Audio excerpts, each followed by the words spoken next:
Fairly bloody war on both sides, yes, and Mau Mau killings of their victims became famous for the mutilation of bodies, which was caused by the fact that most of the violence was done with swords and heavy pangas, machetes. And it was pretty awful on both sides, yes. But was Britain culpable? That's the question, isn't it? Well, I think we've known for a long time that Britain was culpable. But this new evidence that's come to light really does ram it home with a great deal of power and authority.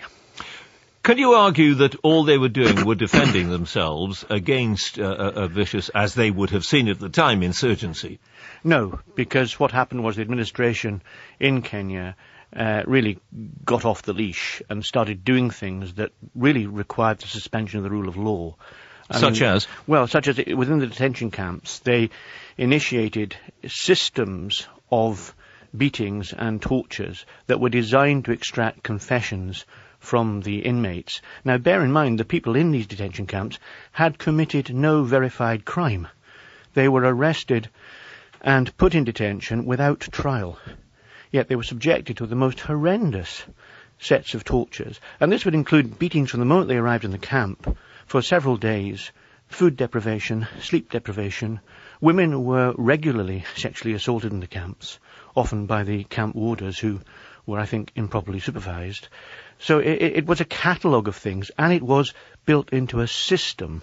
Also, when they realized that they had no real legal sanction for doing this, instead of stopping it, what they did was change the laws. So they altered the prison regulations in order to cover what they had been doing. Did the government in London, did the Foreign Office know what was going on, and did they make any attempt to stop it? That is a very important question, and I think it must be recognised that even within Kenya, there were administrators at the time who were horrified by this and tried their best to prevent it happening. But in London was getting a rather shadowy view of it. But at the very top end, the Secretary of State, particularly Alan Lennox Boyd in the 50s, was made very well aware of this by around 56. Before that, Littleton actually visited Kenya and went to some of the camps. And we've certainly got documents in this cache that show that both those gentlemen are being fully informed about the debates that are going on over the use of what they call coercive force. Mm. And the very fact that those documents have been kept secret is suggestive of something. Well, I think the poor chaps at the FCO must be weeping into their cornflakes this morning over all of this with frustration, because really it's not their fault.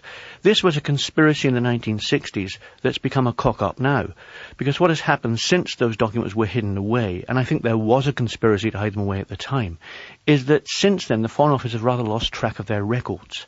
Mm. And more recently, that they've actually been very cooperative in releasing these materials once they were found. But my goodness, it took them a long time to find them. So does all this suggest that there is a case against the current British government? Well, of course, I'm not a lawyer, and that's a matter for the lawyers to decide. Sure. And that's what's being debated in the court. But the arguments are really coming down to fairly legal technicalities about liability.